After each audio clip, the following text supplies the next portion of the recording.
Hello and welcome to Cast Preseason Week 2. I am your host, Destiny, with my co-host here, Donut. Hello, everyone. And we have our guest today, coach of Bujin's, Doorguard. Wasabi, everybody. And with that, shall we get moving on to the first match? Let's do it. Alright. Actually, before we move on to the first match, I almost forgot about this slide. We have our two rest in peace moments. Shall we get a moment of silence for them?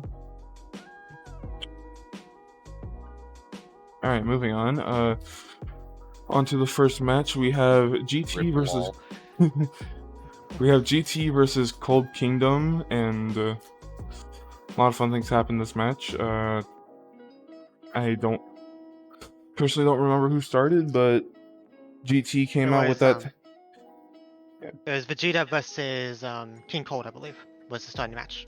Yep. And if I remember, Vegeta killed King Cold, Yeah, by 2 bars, correctly. I believe, like Vegeta had a very strong start, beating the crap out of King Cold, and then doing some work on their next member. Yeah.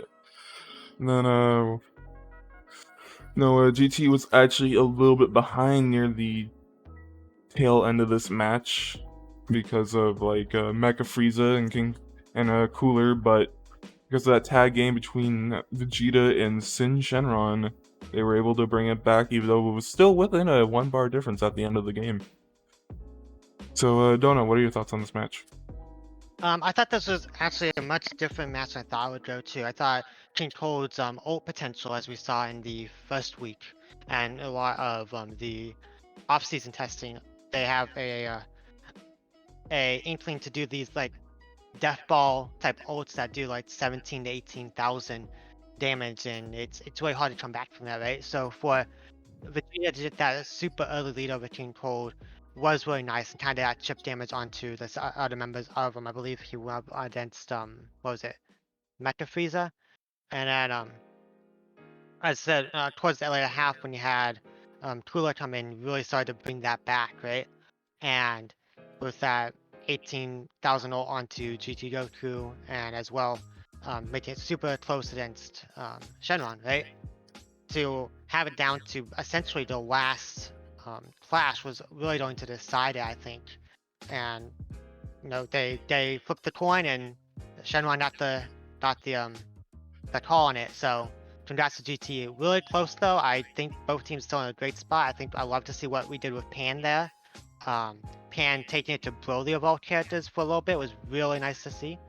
But there's obviously some problem childs, King Cold, obviously having issues with those sort of melee heavy opponents like we saw last season. So that's something you have to watch out for again. Obviously GT Goku really got kind of shafted with the ult from Cooler, so you can't really take too much stock into that. But I think overall both teams are in a fine spot going into next week. Yeah, definitely. And Doorguard, what do you think about this match? Well, I think Vegeta had a lot to prove after kind of getting absolutely spat on by Metacooler last week, so he came out a lot better and did a lot more swinging. King Cold, a very fierce competitor and probably a strong starter in this league, didn't quite have as good of a time, but the rest of his team managed to hold it up. It's funny how the two spammers are the ones that kept the team in it, where the two melee dudes, arguably the easier position, could not do as well. Whereas when you look at GT, they kind of were all around, everybody kind of did their job. GT Goku had the least work to do in per se, but still had stuff to do. And obviously Shin going Omega is always a great sight to see, seeing him eat some Dragon Balls and get all big. And as Donut said, if he kind of came down to winning or losing that clash to end the fight, and he won it, so he did his job RNG wise. He had a little more fight on the end there, but both teams had a lot of cool stuff. It's always fun also to see full form Cooler. They decided to take the Broly string off to see how that go, and the health came back and almost let him turn it around, but the B2 change might be why they're a little more hesitant, because Death Beam certainly did not hold its ground there. True. Yeah, Honestly, if Cooler did not miss as many B2s as he did, might have been a different match. But I always love seeing him come in final form, just popping out Supernova for GT Goku. But honestly, all in all, a good match, and I believe Cooler and Sin, neither of them normally have any clash boost, so it was a true 50-50 at the end. Yeah, I believe not. I can do a quick check on that actually. No, Cooler's been running lots of key, super, a little bit of melee. Yeah, definitely no Obviously Cooler. Savior.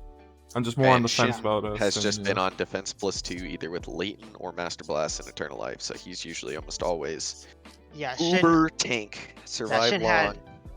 Shin had defense +3 and Eternal Life and Latent, so he was much on that defense, all staying power type thing. So no clash boost on either side. So true 50-50, I said. True 50-50, and yeah, even though Pan taking it to Broly, even though this is base Broly, he's still somewhat of a monster. So yeah, all in all, just a good match to start out the week. Had me on the edge of my seat. So with that, shall we move on to the next one? We'll go. Let's do it. All right, and here we got Doorguard's favorite, Bujins versus Derp, always the T-pose and Kui. And here we had, starting out the match, actually a canon match to start out with, Vegito versus Buhan. Buhan being relatively even, within like a bar difference when Buhan was defeated, Vegito tagging. And then Hercule came in, did Hercule things, and was able to keep Derp's lead ahead. When Evil Boo came in, though, Hercule decided to die, but bring base Vegito back in, and that's kind of where the turning point of the match went. And then, because Vegito took almost no damage while destroying Evil Boo. A pool coming in, though, doing some work. And then Supreme Kai coming in, doing most of a pool, and Evil Boo also tagged during that, so he was still alive. But Supreme Kai coming in, as well as a pool kind of taking it to Supreme Kai. Supreme Kai doing the same back, but Supreme Kai with the selfish tag of the week, or well, one of them, and just ruining Salza by having him take the last bar of Evil Boo. So, don't know, what do you think of this match?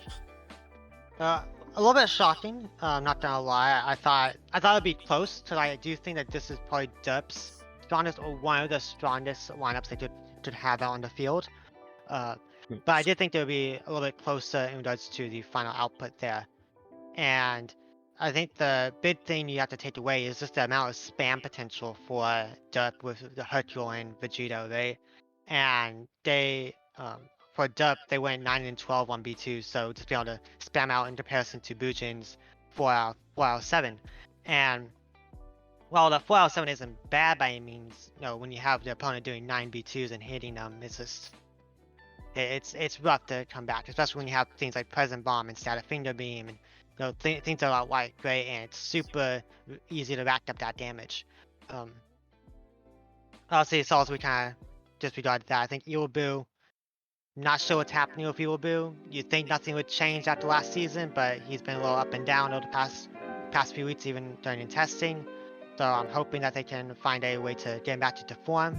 I think the biggest takeaway now is a pool, taking that 43k almost there. That's really nice to see. You always love to see a 40+ performance out of your FA. And I think both teams will still be in an okay spot. It's still early. There's still a lot of time to adapt and adjust characters. But I think this is a very big boost of confidence for Derp as a whole, coming off of last season. Yeah, especially coming off of last season. Actually getting a win fairly early, and even in the preseason, which I don't think they got one. I think they got only like one win last season. Yeah, they got week 8. Yeah, against Rugrats, they got it. Yes. Yeah, so definitely a big confidence booster for Derp, and yeah, I do also agree this is one of the strongest lineups Kui and the Doorguard out. But Doorguard, what do you think about your match here? Well, I mean, I think you just got to give it to the building they've gone and the testing they've done, as well as the fact that they put like 30 Zenny down on base Vegito, Yeah. probably for good reason. because Vegeta was a very strong character. He was on attack +2, like quick fast attack, serious, dendays, and launches. So pretty much as much melee as they could muster on him. So even though Evil Boo was a defensive character, he didn't have healing that week, so he was to go through. Starting off, Gohan, Boo, and him were on similar builds, but with dendays and attack +2, but that meant they both had a defense -1, so it's kind of whoever got the combo first kind of took it. So it was a very snowbally match, and you failed to mention that Hercule ulted Majin Buu, so we got to see Majin Buu beat the shit out of Majin Buu, True. Oh yeah, I which forgot is about a that was part. funny. moment that you're almost never gonna see. Yeah. So It it was like was it was One of those different. odd moments. Hercule using And, his yeah. stand Majin Buu to beat up his stand Majin Buu. Yes. Yeah. So Like Judge, do I get a ruling on that? Derp's got a pretty solid lineup through and through, and we've had a lot of changes in the Boojins pool, so it's still growing, and some of them came later on in the off season, so it's still taking some time to figure out where And- all the pieces fall. Because last season did end with us being in some weird junk of a spot with trying to figure out where to go. So, you know, we both kind of figured that it would come down. Fiora and I both talked a lot about putting our big attack +2s to start and just seeing where the momentum falls. And that was just the way it was. It was just unfortunate that he ended up against Evil Boo, and Evil Boo just didn't really get to do anything, which led to a rough time because Kid Boo was out, and he is without a doubt our best character. So, Yeah. not any discretion, but we have to have him out at some point, and this was the week we chose to have him out, and it was a rough one for sure. Yeah. Maybe that'll be an adaptation going forward. Maybe you'll say, hey, we have another guy on the bench who'll come in as well, who can. Is there a Potentially loophole I do- can do to have Kid Boo in every week so I actually win some matches? That'd be nice. Maybe. So we'll see. Ju- We'll Just look get at the policies. just get Power Body back on Kid Buu. There you go. Ah, yes, there it is. That's the only Patella, just Power Body. That's it. Though, Base Vegeta would have a word with that because he cuts through it. Yeah. But yeah, all in all, I just think this was a great match, a great showing of Derp, what they have done during this offseason for a lot of the characters, and what they did with their FA, because the main reason they picked him up was to be an all-around character to fill whatever they needed. But He with does, right? that he does, and I'm actually really scared of him. Same. And this isn't even Super Saiyan, which is banned. But all in all, shall we move on to the next match? Let's do it. Let's go. Alright, and here we got Royals versus Rugrats. This is actually a really fun match to see. Gotenks was in this week, and I believe to start we had Metacooler versus Cell Jr. Was that right? My memory does not serve me well. Metacooler taking a bit of lead, but Cell Jr. actually able to tag on, I believe, his last bar, bringing in Trunks. Trunks actually doing fairly well versus Meta, doing some work versus Slug before he's able to start the fusion, and then just going to town as base, and then Super Saiyan 3 Gotenks. And then tagging over to Aurelie. Aurelie comes in same time as Baby Vegeta comes in. Honestly, I believe that's a relatively even match, even though Aurelie is known as the Demon Child. Baby actually going all the way to Ape, and then tagging. Videl coming in, just taking out what's left of Aurelie, taking out what's left of Gotenks, and taking out what's left of Cell Jr. to close out the match. So, yeah, I think this is a great match. Royals with that tag game, but also Rugrats with it coming back. But just Videl is a scary menace to be sure with those Videl rush loops. Donut, what did you think about this match? I thought it was a pretty okay match overall. I did favor Royals, if you remember from last Capsule Cast we had, and yeah, I think the combined power of everyone that they have. I mean, this is even with Majin Vegeta out, right? And This is even their Naboo two is best out, characters right? out, actually. Yeah, and so that's really scary to see how they can go up with a bowl finalist from last season, right? And still come out with the win. So, a little bit to wrap your head around there. But I do think that Metacooler, back on that same, kind of style of dishing out tons of damage, right? Almost 60k there, right? So you love to see that. 5 or 6 on the V2s for him, obviously good. As I said, Videl doing those sort of like, V2 loops that she can do, she has the potential to do, doesn't always do it though. So I think there's a lot of good positives there. On Rugrats' side, you still have characters like Gotenks. It's a little up and down on him, right? Some tweets he does great, some tweets like, right? Rayleigh didn't hit her 40k, so Junior didn't hit 40k. So a lot of things that just barely missed the mark for what they want to do. I don't think there's any sort of time for panic for them. I think they're still in a fine spot. There's not really anything directly you can point to. I just think that overall Royals throughout 20 B2s and you hit with 13 of them, that's a lot to overcome, right? And especially with how much damage they can rack up quickly, as well as losing all the clashes got into, also then worked into your favor in any capacity there. So a lot of things just went against them. I think there's a lot they can adjust in regards to maybe not having Kid Chunks and Goten fuse. Maybe it's smarter to go separate for this match. Maybe you can find something with Cyberman coming in for, let's say, Soul Junior or something. There's obviously a lot of avenues you can go with here, but I think they're both still very two well-positioned teams to make it to playoffs or have a really good showing in the regular season. And actually, to note, the only time we've ever seen Goten in these matches are when they're fusing. We have not seen Super Saiyan Goten yet. So that's still something they could pull out. Doorguard, what do you think about this match? Well, I know it was said that they're missing some of their stronger members, but I would still say the Baby Vegeta alone has kind of powered them up in another way.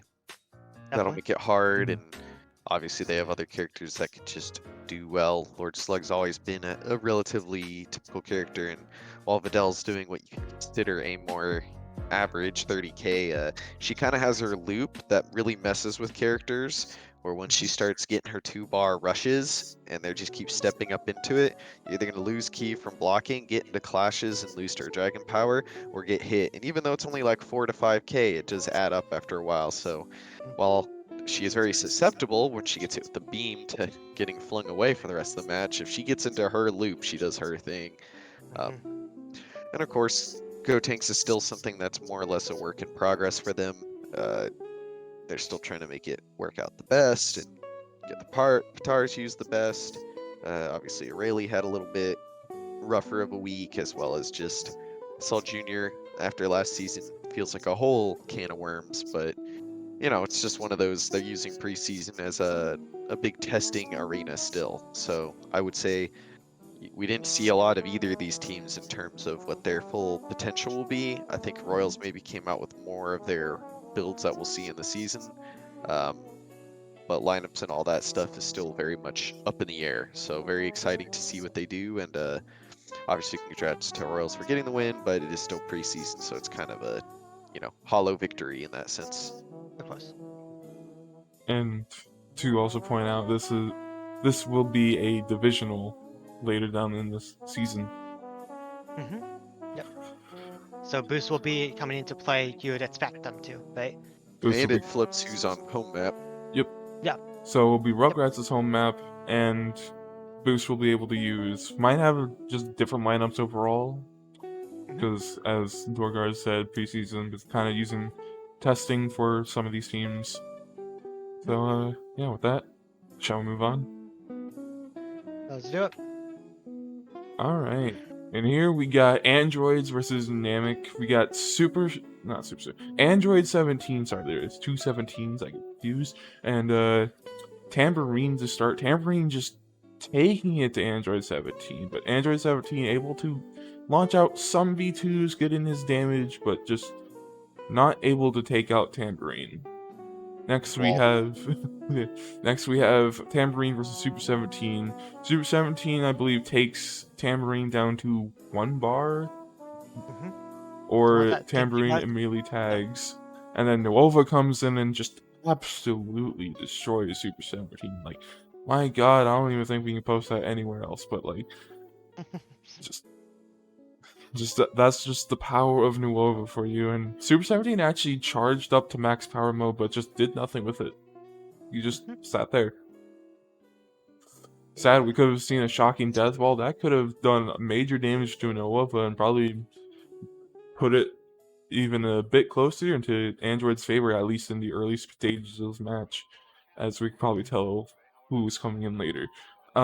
Next we got Android 19 versus Nuova, and even though this seems like a good matchup because Android 19 can really shut down Nuova's key, just no, Nuova just decided, you know what, I'm going to B2 you to death and you're not going to absorb it. Nor be able to grab me, so that was fun to see. Nuova, I think finally, though, 19 does manage to, I believe, take out Nuova after a long while. Or Nuova tags, one of the two. I'm sorry, I just cannot remember. And then Late Piccolo comes in, or King Piccolo, one of the... King can't. Piccolo comes in. Yeah, King Piccolo comes in, takes out 19, and then Perfect Cell comes in, and we all know how Perfect Cell does on androids. As Dona, I believe, can attest here, but Perfect Cell just coming in. King Piccolo putting up some of a fight, Late Piccolo putting up some of a fight, but in the end, it just, as in the Linkin Park's song went, in the end, it doesn't even matter, because you're against perfection. And Perfect Cell, with like the last bar of Tam left, 2 bars of Late and King. Actually, no, a full King Piccolo and Late and 2 bars of Late, 1 bar of Tam, just is able to seal the match in Android's favor. So, yeah, Androids take the win. Perfect Cell, MVP here. So, Donut, how do you feel about your match here? Conflicted. It'd be a good word for it. So obviously we love what Perfect Cell's doing. You know, he's back into what we know him to do. He's a little shaky last week. He was a little shaky in testing recently. So to come out and do this 86k, we love to see it. Obviously, everyone else is a little shaky at us 19. You know, if you asked if we're doing 41, 42k for 19, I say that's perfectly fine. Give me more of that. So I'm perfectly okay with how he did. He got into clashes, which we kind of built him for with the Power of Rage. We kind of expected him to do that. We saw that Namek doesn't really utilize a bunch of clash repertoires on our characters, and we kind of abused that to an extent, and we know that 19 got into a lot of clashes last season. And when he did get into them, he ended up winning them, I think all the time. I think it went 7 for 7. And so he worked that to perfection, right? 17 and Super 17, we had to have a talk about that one.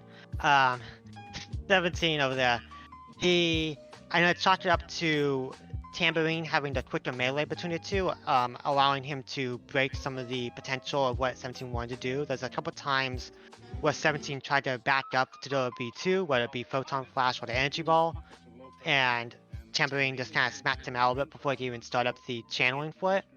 And just kept on using that combo master to perfection, and you love to see if you're Namek, right? Super 17, as you stated, he charged up a little bit, and I think if he had thrown out a super, the shocking death ball thing, and blown out the map, I think we would have lost, because Nuova would have been that much more unlocked with the potential to spam out, right? And that could have spun it even more into their favor, despite having that, you know, let's say 15k ult going on to him, right? And so I'm thankful they didn't, but I'm also like, hey, why don't you just throw any of the B2s, right? Just any of them. Just do something, right?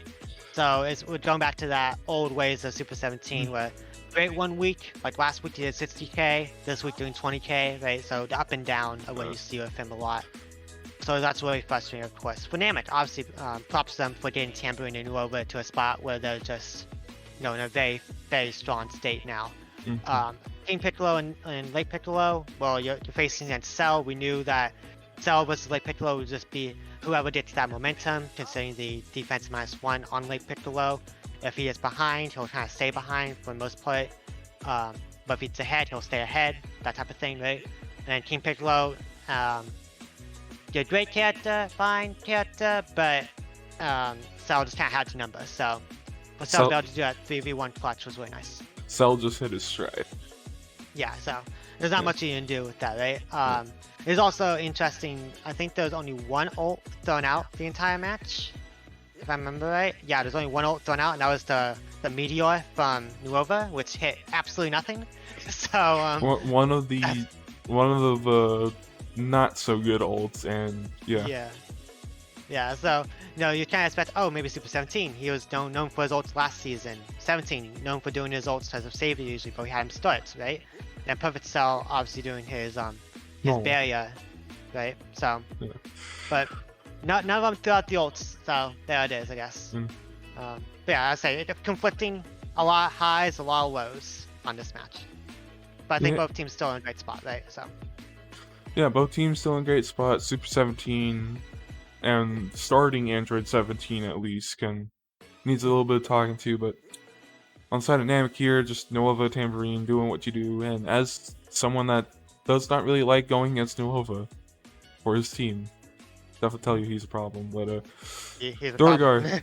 Doorguard, what do you think about this match? Well, obviously things went right and wrong for both teams. Late Piccolo has a defense -1 with that current build with the tech +2 and Eternal Life, and he fired a lot of B2s, and when Late Piccolo's hitting those, light grenades or cherry bullets, some big damage, but unfortunately he was missing, and led to some troubles there. King Piccolo still a little bit of a work in progress, I know, for them. They mostly got the build down, but I think the Blue Pitar is still eluding them on what they want. Obviously, Nova had a good week, and Tambourine's been always a solid character for them. And obviously, Androids are also having their struggles. Super 17 and 19 have been ones that have, for the most part, had their build down, but there always seems to be a Pitar or two that gets moved around each week to try to optimize it a little bit. And 17 getting bulldozed is obviously never a great time. But with only one character on your team besides your free agent being able to actually charge to spam, it is quite difficult to just make them do something that's not melee, so it can be very limiting. So, overall, I think both teams showed off some good stuff. Both are very strong teams. Arguably, Nail is one of the stronger members of Namek, and they didn't even have him in against Android, so it goes to show that they have a little bit of confidence coming in, or at least trying some stuff here. When Nail comes back, it'll be a little harder of a time, where you could also argue 16 is a very strong member for Androids, also being held out. So both have a lot to show, and the characters they didn't even bring are both very strong characters, so they still have a lot more that they can be pulling out as well. So, it's a good match. Obviously, people are always bad when Cell does a crazy comeback, but any team with a EL character can do that. It's just, do you put your EL on a weaker character to make him like a 40 to 50k, or do you put it on your strong character to try to buff him up into that next realm? And that's always the choice. And both these teams are put him in that big character to make him the next realm. So it could have easily been the other way, where Late Piccolo finished it off pretty quick, just because we've seen it do him. We've seen him do it in not only the season, not only the playoffs, but also in the Tenkaichi Bowl, where he's up against broken shit. So Yeah, like Vegito, gotta be careful there. Vegito and Gogeta, the strongest forms of them too. Once, yeah, He late nearly took those Piccolo guys out on his own. Late Piccolo can do it. And if I remember, you guys, I don't know if you guys were talking about, but you guys have been trying out something on early Piccolo lately. Could Yeah, have we're seen trying him out in this some match. new builds. Yeah. They've always been trying stuff on him. Yeah, we think we have a Just like every build ready for team him. that picks up early Piccolo, they have stuff to try on him. Yep. Yeah, I think we're getting really close to an actual build on him. So do expect to see him sometime during the season. No, and next time it's going to be on Namek's home match, which I believe is destroyed Namek, so no water. No water. Yep, that'll be a big factor, right, with Nuova. With Nuova, Cell won't have any water negatives, so that could be True. a plus. But yeah, the Eternal Life thing you said, Doorguard, yeah, we definitely see that, especially with characters later this week. So with that, shall we move on? Sure. Let's do it. Alright, and here we got Muscle versus Budokai. To start, we got Broly on an attack build versus Kid Goku, or as Broly would like to say, Kakarot. And then Broly just coming in, actually taking it to Kid Goku, but Kid Goku pulling out a tag pulling out a tag at like the last moment. Don't think it was last hit, but it was definitely last combo that he could have been killed. Bringing in Nam. And then Kid Goku actually been doing some damage to Broly before then, but Nam actually taking it to Broly, and then taking it to, I believe, either Raccoon or Bojack. I think it's one of those two characters. Sorry, they're all big characters. It's hard to justify, and I'm a colorblind person, so I can't really see Bojack that well. But Nam taking it to one of those two characters. Bojack, not when he comes in, not able to really do much. And the stats are actually kind of wrong here. It wasn't Cyborg Tao that came in. It was actually General Tao coming in with that 91k performance versus, honestly, what was left of Muscle, which I believe was Bojack actually, and Tank Future Trunks. Yeah, definitely pad his stats there with the Future Trunks, but General Tao being the cunning man that he is, being the evil man that he is, and tagging in 18 just to make her do the last little tick of Trunks. So resulted in a Budokai victory, but could have gone a Muscle's way. Anyhow, but Donna, what did you think about this match? A lot more as a one-sided than I anticipated it being. I don't think many people expected for Mercenary Tao to actually do as insane of a performance as he actually ended up doing. You know, we thought he would be okay, like, you know, a 40k character, but to do a 90 is really solid, right? Really nice to see if you're Budokai. I know Kid Goku was obviously then kind of slapped around for the most part early on into that match against Broly. Really kind of kept kicked back into gear, and that really just allowed him to, you know, get their footing back into the match. Because imagine if Kid Goku doesn't have that comeback and then just tags at low health anyway, before he does all that damage. Now I'm coming in here with basically a 3-bar Broly in his face. It's like, well, things don't go as smoothly as you may hope for. That he doesn't do as well against Broly, maybe doesn't do as much to Bojack. That kind of trickles in, right? And so for him to get that last little bit of damage for Kid Goku into the tag, into Nam doing a pretty good performance overall. It was really nice. Obviously Raccoon having his ult, he kind of had that. I think he had an ult into another match power, and it looked like he'd and kind of see like, you know, that talk about for one type of thing, you know, ult back into ult, you know, then rinse repeat, and so I like that tendency if you're Raccoon. I think that's really nice to hold on to if you're Muscle. I'm still not sold on Future Trunks right now. I'm still waiting for that. It's still a very curious move to go from what was arguably your strongest character last season with the Super Saiyan, and, you know, lower his power, right? I know they did say that he is potentially stronger in this state. So I'm just waiting to see if they can pull out that build. I don't think the tank Trunks actually was for me. Maybe he'll put me on. Maybe it was just a one-off thing, but I'm still waiting for that moment, right? That oh my gosh moment, right? To be fair on Trunks, he was the last character versus Tao, He was. 1-bar Goku, and a full 18. So That's true. It's true. But you know, you expect 40k, right? That's usually what you expect. So doesn't matter what it is, right? he was 5k away. He was. I mean, but hey, close doesn't count, right? Not in this game at least. But yeah, so I think obviously the main talking point has to be Cyborg Tao, or not Cyborg Tao, General Tao, right? Yeah. And it's just, that's scary, right? When you already have characters like, you know, Yamcha doing SSDK last week, Kid Goku, you know, doing, as we know, can do elite performances from last season, and obviously 18 being a menace in her own right. So for having the FA do almost elite, really good showing for Budokai. Definitely going to kind of give them a little confidence boost going into this next few weeks here. They're actually the only team in North Korea who's undefeated right now, so let's see if they can keep that going for next week and then so. Then for Muscle, it's back to the drawing board, I think, for a lot of things. I think Broly's still in a fine spot. Bojack maybe just be a what do you call it, a matchup issue. Maybe doesn't do all that super aggressive melee like Nam can do.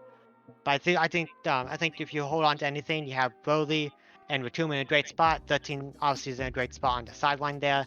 And then the question marks for me is still future Transcend and Bojack right now. Yeah, I feel you there. We have not seen 13 yet, and one of I believe right now their strongest characters. Probably still hitting a stride. So, Doorguard, what do you think about this match? Well, I think it's just Muscle going off and trying out some stuff before the season starts. We've obviously seen many different build aspects out of them. They did say in the team's cast for their team on Muscle, that is, that they did purposely pick base Future Trunks for a self nerf. To be fair, the only real difference between this form and Super Saiyan is arguably a better ult in Finish Buster, which is a giant orb instead of a rush. So it probably is fine, though they've tested almost purely melee on him in the testing scene and in the test 4v4, so the tank was a little out there. I think they were just tried out some other stuff, and they obviously also, I think they forgot Savior on Bojack, which they meant did. couldn't even, he had to come in and immediately use some of his Kabita Secret Arts stacks to go to max power instead of being in max power. So that caused him some issues as well. But on the side of Budokai, obviously, I think General Chao's locked in free agent, or Mercenary Tao is locked in free agent for a reason, and that's because he's always been like character with a decent kit and has some decent stuff he can do.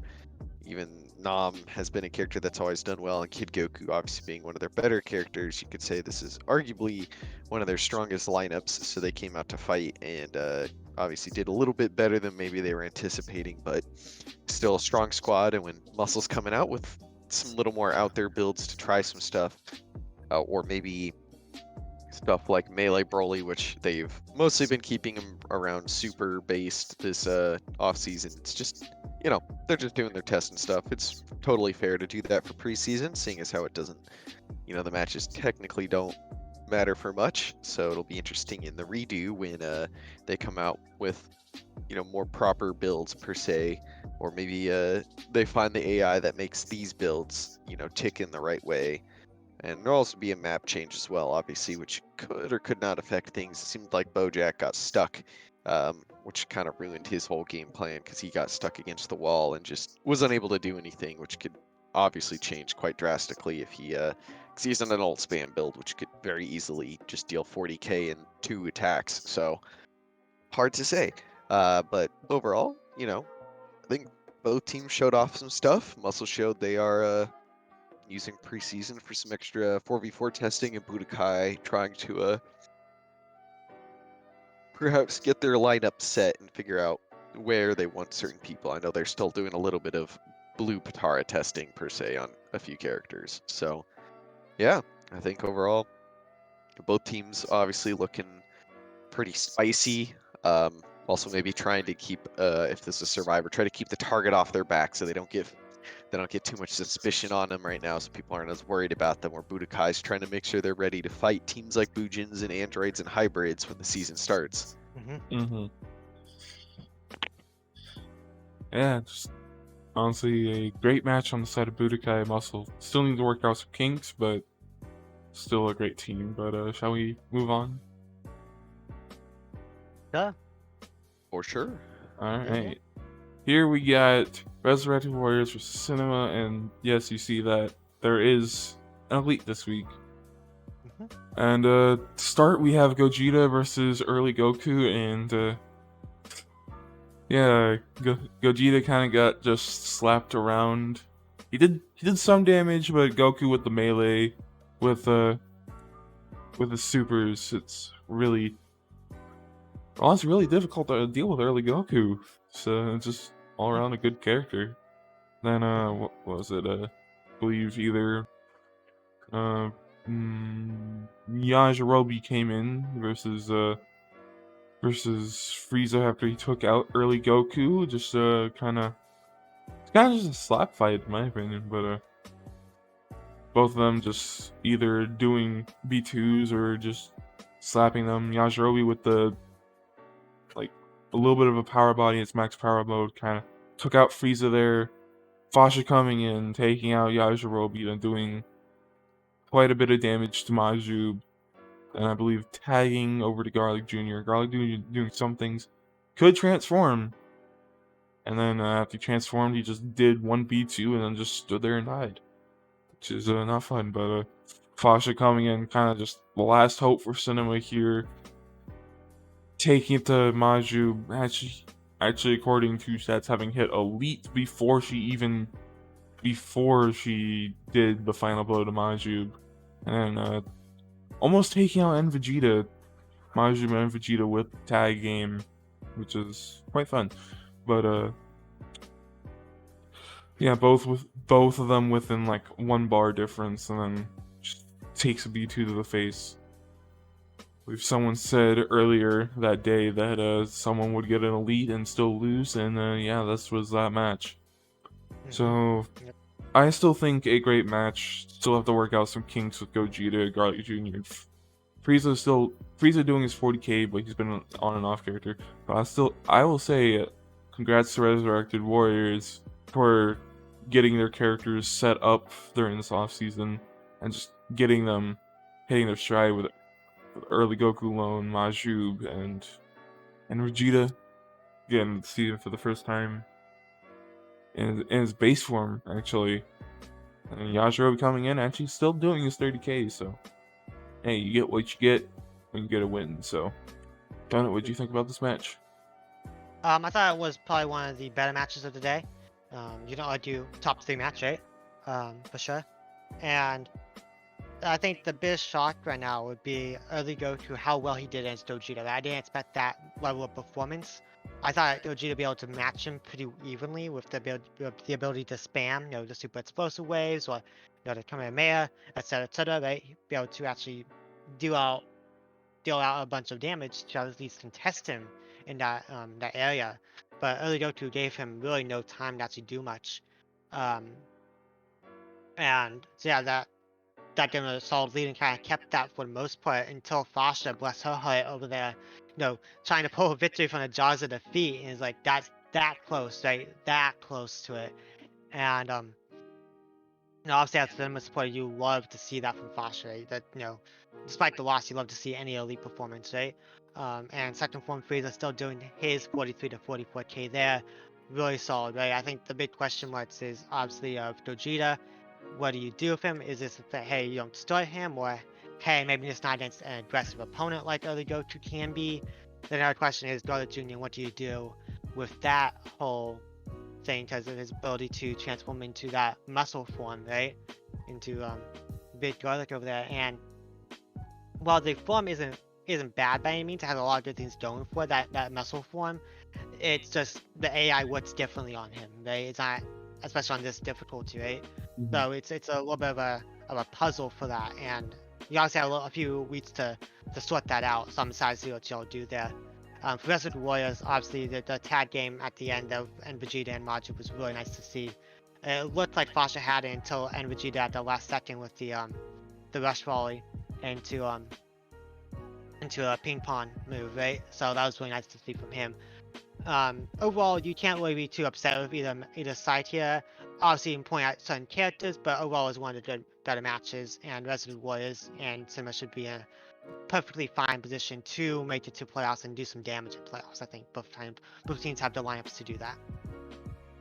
Yeah, certainly. And to point out this Fasha, as I said earlier, EL can make some people do things. This was actually the defense was to EL Fasha, so yeah. Honestly, yeah, she's just really tanky.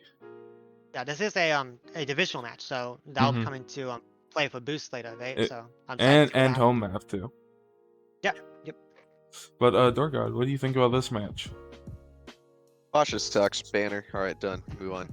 Moving on. Oh. I mean, obviously, early Goku did very well, being a lone character coming in and a character that previous team he was on felt like they couldn't figure out a way to make him do the same thing each week, coming in showing some mad damage here is good. Majub, obviously, always a very strong character. We didn't even see Tapion, who's a very strong character in his own right, or Ader, who is also very strong. Yeah, both teams definitely have 6 usable characters that we could very much see them moving around a lot. But I think the biggest shock will be Garlic Jr. and Gogeta just absolutely eating shit this week.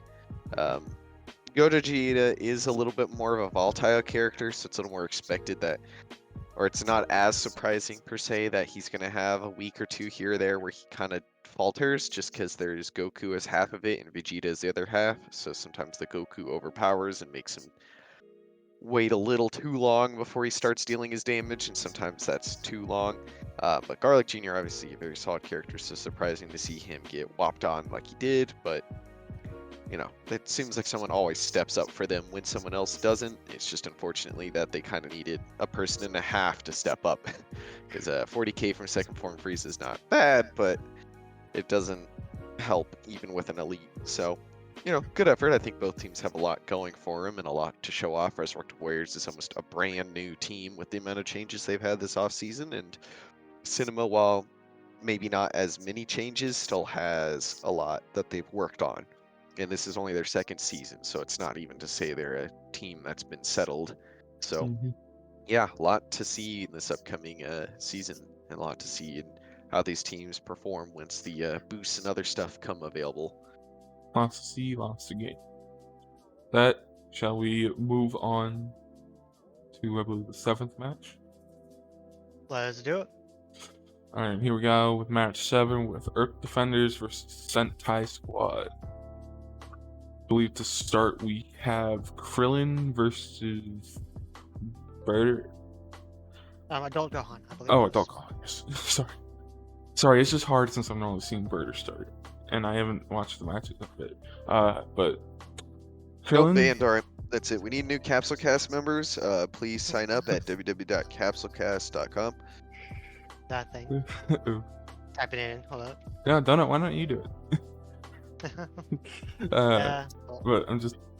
But to start, we got Krillin taking it to Adult Gohan, both of them doing their 40 to 50k damage, and then I believe Adult Gohan just tag, I don't know. But mid Vegeta coming in, or it was Goku 1 and 2. Oh yeah, no wait, Adult Gohan this tag. Never mind. Mid Vegeta coming in, actually just eating a lot of things, not doing his normal damage we see. Not the melee monster mid Vegeta that we have seen, and then Jay's also coming in, just nearly doing his 40k, just doing like almost 200 more damage than Birder. It's just good to see two characters nearly do their 40k, maybe just a little extra push and they can do it. And Goku coming in doing almost 45k damage, just all in all great. But it was going to Sentai Squad favor, but we all know about the menace that is mid Goku coming in. He could have brought it back, but he decided, I did not need to see my son today, and just walked right into an explosive Madan from Adult Gohan to end the match. So, yeah, Donut, how did you feel about this match?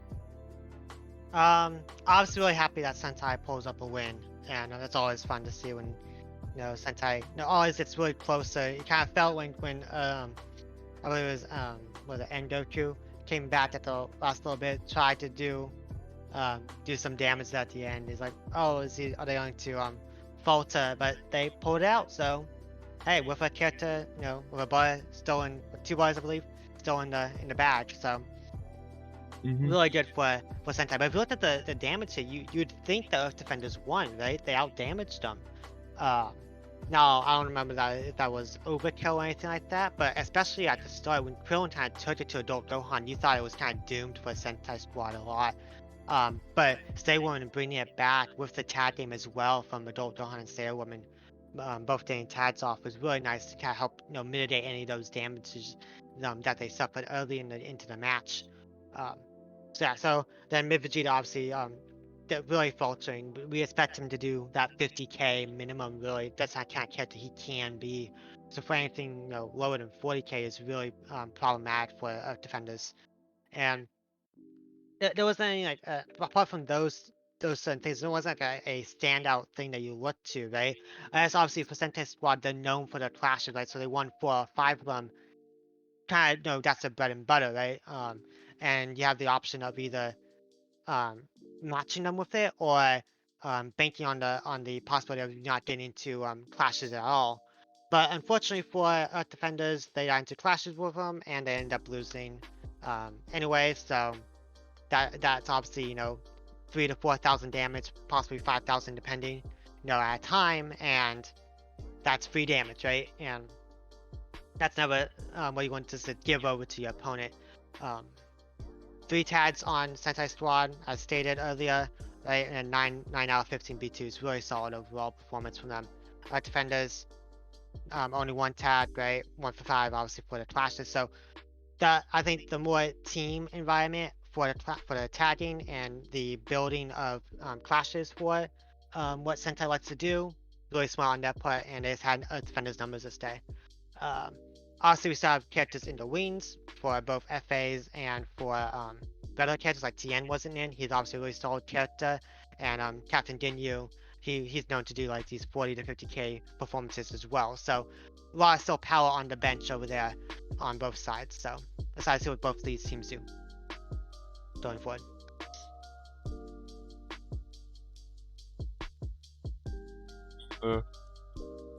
Yeah, I feel you there, but Doorguard, what do you think about this match?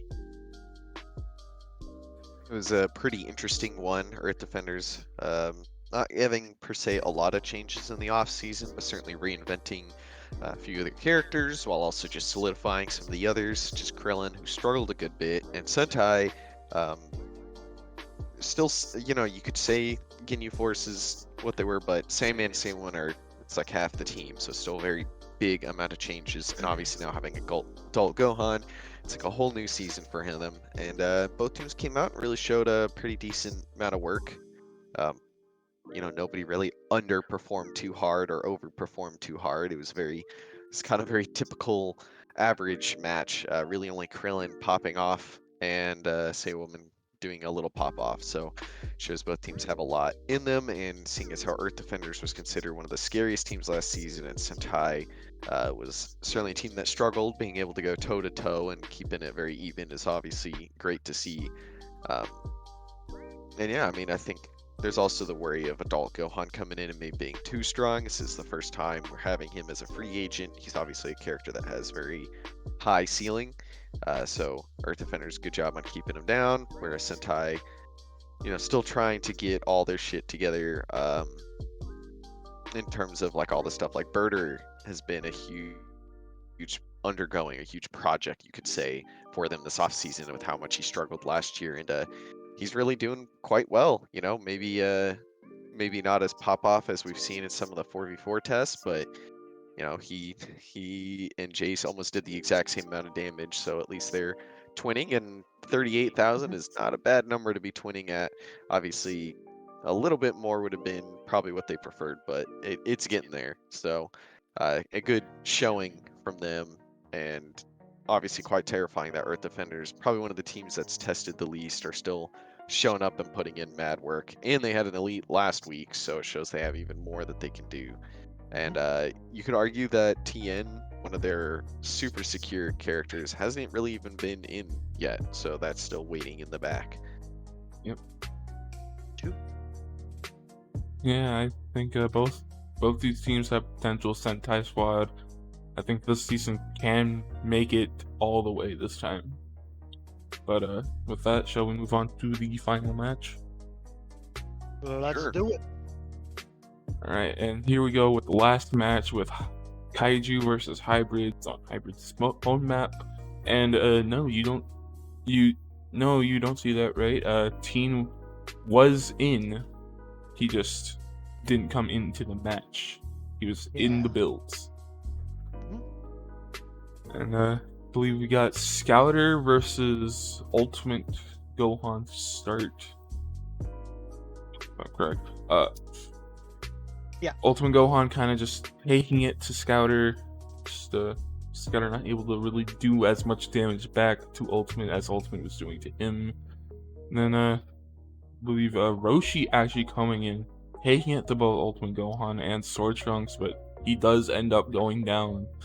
It's always nice to just see the Roshi pop off, man. But And then Sword Trunks, I believe, taken down enough by King Vegeta, and then base Future Gohan coming in, just dealing what was needed to be done to every other character that was left.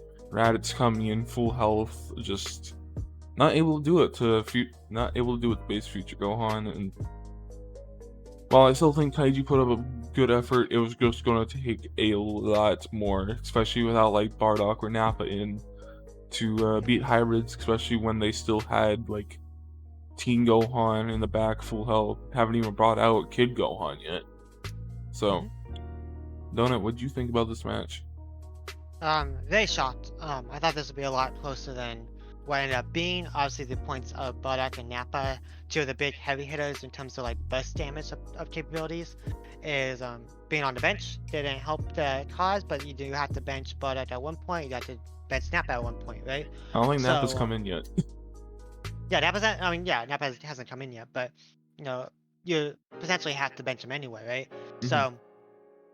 Yeah, but to not even get to Teen does kind of give a worrying trend there, with Teen and Scouter and Raditz not doing, 26k on any of them is really concerning, right? Scouter you can chalk up to a one-off type of thing, I think, considering he has been able to take it to 16 in testing, so we do know he has that capability to take it to some of these more melee-heavy opponents. But also, with King Vegeta, you expect him to do a lot more, with the Order Blaster, with the Execution Beam, right? He's been able to do these sort of, 50k plus performances going back from last season, so you expect more from him. And same with Raditz over the last few weeks and off season, you started to see a lot of potential in him. So I'm really kind of concerned on that part. But also for hybrids, great bounce back from last week, fantastic bounce back. Especially with old Gohan and future Gohan really just carrying that torch to him again, and that's really what you want to see with your hybrids, right? If you didn't have both your ultimate and future doing great, that really mitigates how much catch up you have to do if you're Sword Trunks and Teen, right? And those two are both super heavy B2ers that can do a lot of damage quickly. So for you doing your more melee focus, less more mix, I guess, if you're future Gohan, and be able to do that 60 to 80k a week in, week out, that would be fantastic to your hybrids, and it will go back to the last season where they went 10-5 and have a similar result, more than likely, if not better. So I think there's still not too much cause for concern if you're Kaiju. I think there could have been a lot of one-offs, but you do have some cause for concern.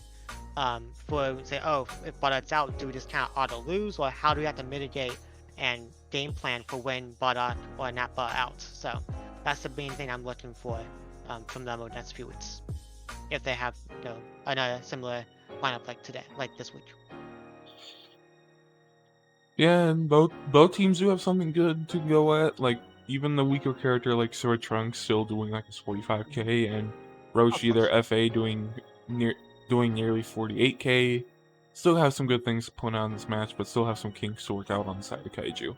So, Doorguard, what do you think of this match? Roshi doing 47k was fantastic, right? So. Yeah. Doorguard, what do you think of this match? I think for Donut and I, it's terrifying to see Ultimate Gohan eat through a person and a half before going down. Obviously, always a big threat in that, and on a subtly new rule. And then obviously Sword Trunks just being solid as a character is always worrying because he's their air quote weak character. And then future Gohan getting a new form but doing future Gohan stuff still. He was certainly a very volatile character, so seeing if this can continue will be interesting, but seeing he still has very high damage output is very scary. So I think Kaiju, as said, kind of had some of their bigger hitters down. Obviously, we've also seen a lot of Raditz starting, where this time he was in the back, and I know they've had more than a few issues with King Vegeta this offseason, and Scouters tested like a billion different builds, so this might not even be the build he goes through winning this season. So it's going to be interesting. They've got a lot of changes coming up. Hybrid's got a lot of power to put out. It's going to be something for sure. Yeah. And again, this is just without Kid or Teen really in this week. shows how much It is Iris interesting. is. That is interesting to note that I believe in week 1 they opted to have General Blue in, and Kid Gohan was still on the bench, if I remember right. Yeah. So that was very interesting to see if they go with General Blue being like the mainstay, or they're going to rotate Kid Gohan and General Blue, right? So Yeah. they're just doing it for preseason, see how it goes. I'm very curious to see what's going on behind the scenes there. But with that, shall we move on to the last part of the cast here? Yep, best No. part. So everyone comes, So everyone comes, not for people to talk about the matches, it's for the very last part. Hell yeah. Here we got the tiers, the elite status, and the schedule that I managed to fit at the top of the screen there. Beautiful. Again, all credit for these tier lists go to Fiora. Very nice man. But yeah, just looking at it, on the left we have the tier list for just week 2 in general. But on the right we have the averages for all of the characters. Some of them we don't count the damage that they were falsely tagged in for. So yeah, so like 18 and Salsa just have not been in yet technically. So here we got at the top Fasha for the left side here, and then Cell, Tao, Cooler, Vegito, and Gohan at the bottom. You got to see Super Saiyan 4 Vegeta actually move up heavily, and then at least on that tier. And on the right, still the same thing with Fasha on the top, Tao, Cooler, Frieza, and Goku, Pycon, Bardock, and Metacooler at 70k under her. It's kind of terrifying seeing both Cooler and full power Frieza at the top there, and they're both on the same team, mind you. And imagine if Metacooler was still on Cold would be one terrifying team. And then Cell, Yamcha, Nail, Majub, and Baby Vegeta still like in the middle between the 50 and the 95k, but I think what everyone's here for is the matchups. For next week, since this is being recorded and hopefully posted after builds, we have a Resurrected Warriors versus Budokai. My opinion, Budokai still a strong team, but I'm gonna have to give it to Resurrected Warriors. They've hit so many power spots with their characters, like early Goku, Majub doing their thing, and Vegeta, proving why Vegetas are good even in base form, and Ader wasn't in this week, but it's still a strong character, so I'm gonna have to give it to Resurrected Warriors. What about you, Donut? I went back and forth on this one. I think both teams have a lot of potential, right? And have a lot of like strong characters, very solid characters. The question I have is who handles early Goku if he's on a tail like last week, right? And I don't know who that answer is. Maybe it's Nam, maybe it's Kid Goku, but I don't know that question. I don't know the answer to that question. So, and plus, so Ada coming back in and Vegeta and Majub still on the back foot there. While Boot has a lot of great stuff like 18, Kid Goku, etc., I'm going to lean slightly towards Resurrected Warriors this time. And what about you, Doorguard? I think this is going to be a pretty close one, as said. I don't know. I think I might throw it at Budokai. There's a lot we haven't seen. I think Cyborg Tao and Mercenary Tao are very similar characters in how they function and how they've been building them lately. Though one's recently started going more defensively. And obviously we didn't see much of 18, and they have others as well. I think Resurrected Warriors have a lot going on for them, but there's it'll come down to kind of how lineup matchups, and I think maybe Budokai's a little more flexible on that aspect, so just subtly there. So we got 2-1 for Resurrected Warriors, but still a chance for Budokai to come out and show up with the win and be the undefeated North Kai team for right now. But match 2, we have Namek versus Cinema. Me, as a Cinema supporter, I'm going to have to go with my own team. Not to say Namek isn't going to bring out the big guns like Nova, is still a tough one for us to beat. But we still have people like the Jane, the Turles in, and we're actually trying Garlic on a different build this time, so that'll be something. He can still transform. That's kind of the whole point of this build coming in, but I'm still quite scared Namek, but I think it's going to be close. But I'm still going to have to go with my team. What about you, Donut? As I said, this will be a pretty close one as well. Both teams I expect to make playoffs, yeah. But I'm going to lean towards Cinema. I do think with Janemba coming back in, as well as Fasha performing as she has, if she has a similar performance, may not elite, but still doing 60k plus, I think they'll be able to take it. Barely over Namek. Nail gun? Nail gun. Alright, Namek. Nail gun. Yeah, I think Nail's coming in, yeah. Yeah, I'm Well, pretty, I mean, pretty sure. just looking at all the factors when it comes down to it, they certainly has some volatility, but it's just gonna come down to matchups again. And obviously Jane and Light Pickle are both very strong Tech plus 2 Eternal Life users.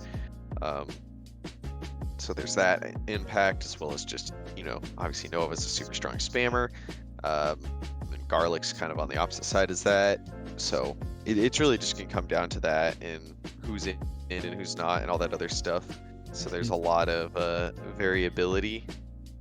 And yeah, but I don't know. I could see Namek taking. I think they have found a rhythm in testing lately that is a little worrisome, whereas kind of the faltering from Cinema this last week has shown maybe a little too many cracks. So we'll have to see. Though it is still testing available, so there could be some other builds that pop out.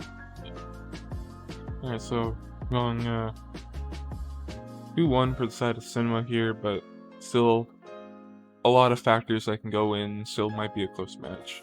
Match 3, we have GT and Hybrids. I'm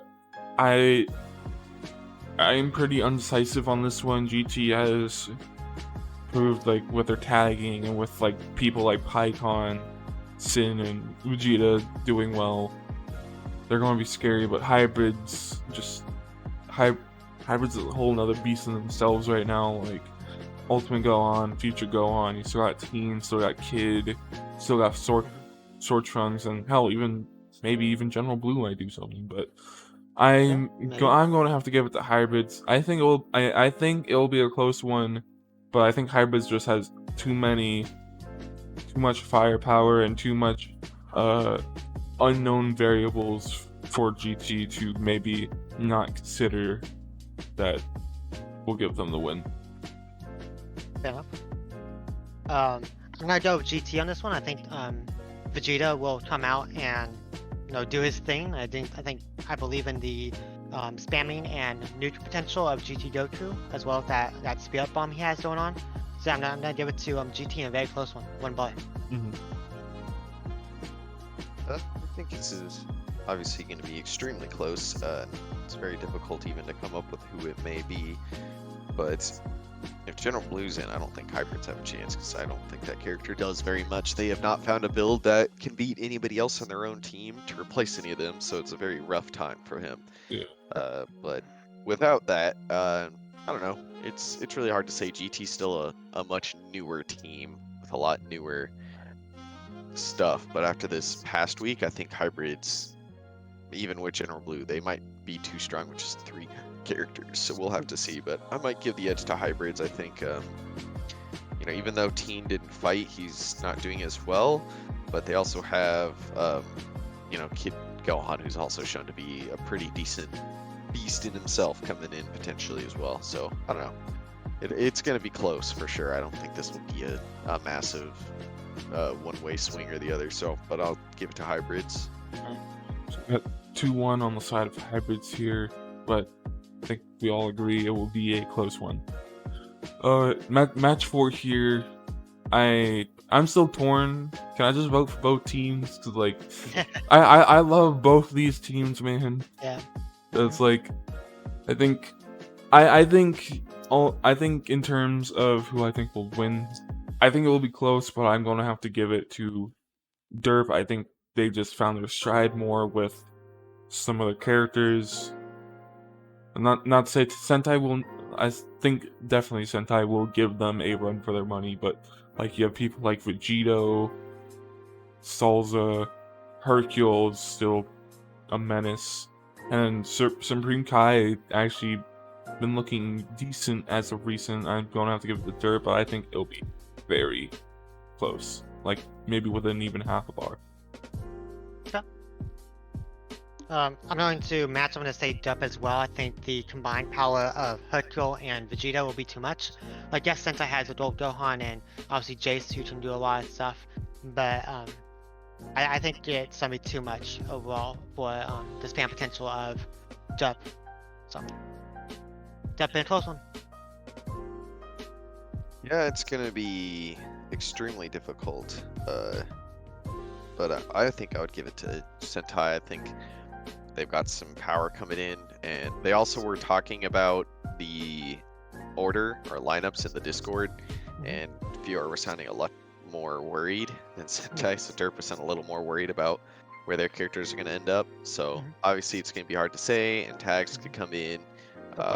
There's some big stuff like Jace Ultimates, but Derp also has, Dodoria Ultimates, so there's a lot of things, but I think Sentai might just have a slight edge coming in. I don't know. It's going to be hard. Both teams are feel very untested coming into this preseason because they both did a lot of work this offseason, and they obviously had some of the most amount of tests this offseason. So, but I'll give the slight edge to Sentai here. Yeah, I think everyone's hoping we see a Vegeta versus Adult Gohan. That'd be a very hype matchup. And I just think everyone's hoping it'll be a good matchup because everyone wants these two teams to succeed. But 2-1 in the side of Derp, but close match. Gonna have still a lot of unknown variables, but these teams have tested their butts off since the last season, so fun match to see. And match 5 here, we're having Doorguard's favorite, Androids versus Rugrats. I think based on what was going on, I don't believe there's going to be Go Tanks, but since there's no fusions.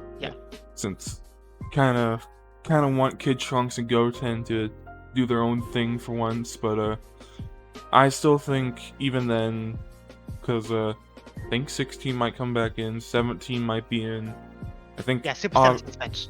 So. Yeah, I think obviously Cell is going to be in, so I'm still going to have to give it to Androids, but Rugrats have the Demon Child, and she's known to tear through a few Androids, so it will be close.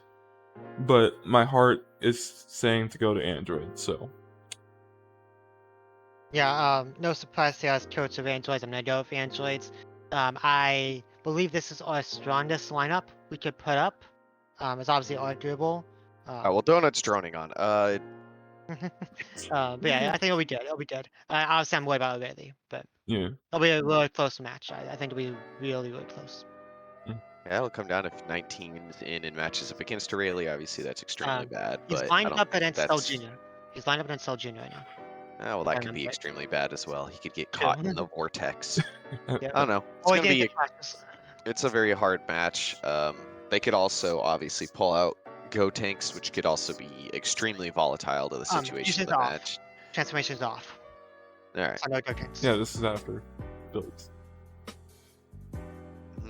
I don't see builds. No, sure. Post in general. So yeah, transformation's off. Oh yeah. Transformation's off. I mean, still, just high volatility of members on Rugrats' team and Android's team, but I don't know if they have an answer to Cell, and we haven't seen too much of Kid Trunks, so it's hard to put too much on him since he's been forced to fuse so much. So same with I'll give the slight edge to Androids due to too many unknown factors on Rugrats right now. Yeah, so it's a 3-0 to Androids, but I think all of us agree, or at least most of us, but that rally will be a problem. But Rugrats does have unknown variables like the Kid Trunks. The first week we'll be seeing of Goten, stuff like that. Yep. Going on to match 6 here, we have Royals versus ED, and I'm very sorry to ED, but I think Royals has proved that even without the two strongest, that they are still a very, very good team with Baby Vegeta, Metacooler, Videl, Slug, rolling through teams. But I'm going to have to give I'm going to have to give an edge to Royals. I don't know if it'll be close, but I think ED will give them a fight. But just all those factors, even without their two strongest in, I'm just going to have to give it to Royals. I'm actually gonna go the opposite. I'm gonna go of defenders, and I think Philin will do a lot if he's in. I think that Vegeta will be able to do a lot better than what he did last week. Obviously, if he's in, and I don't know. I'm not sure how close it will be. I think it'll be really close, of course, but it has to do a lot with who's benched, right? Like if you bench Fagel, then yes, I think Royals takes it. But if Fagel's in, or if Slud's in, some of the weaker members arguably for Royals, our defenders have a shot, right? So it's a huge thing. But I'm gonna go with my gut feeling of our defenders.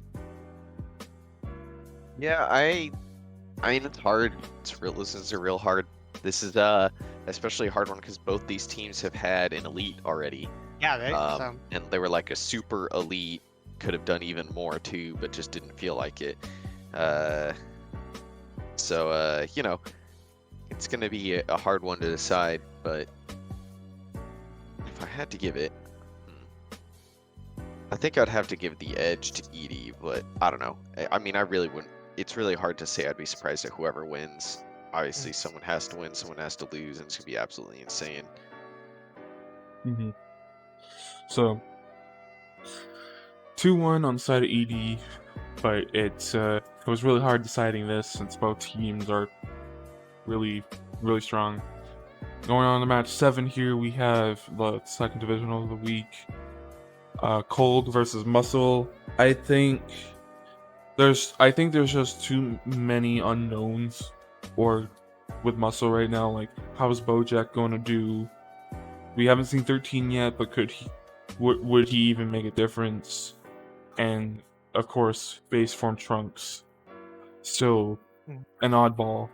And I think Cold has just hit their stride. Like they have their FA working baseball.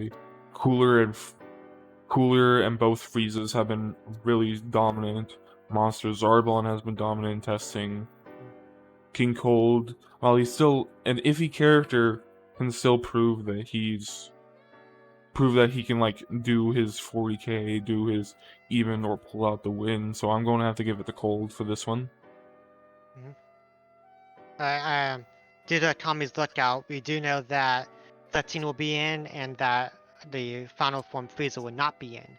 But even with all that, I still think that Cold takes it with the ability to, with the old potential of Cooler and Mecha, and I just think that's way too much. I still don't trust Bojack. I still don't trust Chunt. So we'll see how it goes down. But I'm gonna give it to an edge to Cold on this one.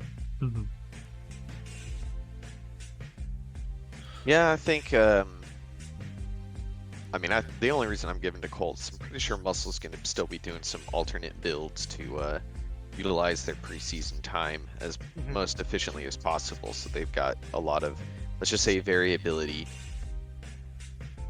So I think I'll hold it on Cold as well, though. I don't know. Muscle's variability volatility could also come out to get a win, so I wouldn't be too surprising. Yeah. All right. So 3-0 to Cold, but Muscle can still pull something and get the win. And going on to the last match here, we got Bujins versus Kaiju. I don't know if Kid Boo's going to be in, but if he is, that's going to be really good for Bujins because of the innate Draconic Aura, and just his ult is so damn big, especially if it's going against 8 form, which is a hella big a target. So I think I'm going to have to give it to Bujins here, because Buhan's been looking decent as of recent, and then I think you guys kind of found something from Majin Buu a little bit. Evil Boo's been looking like Evil Boo, and then Kid Buu is still going to be a very decent factor in this if he's going to be in.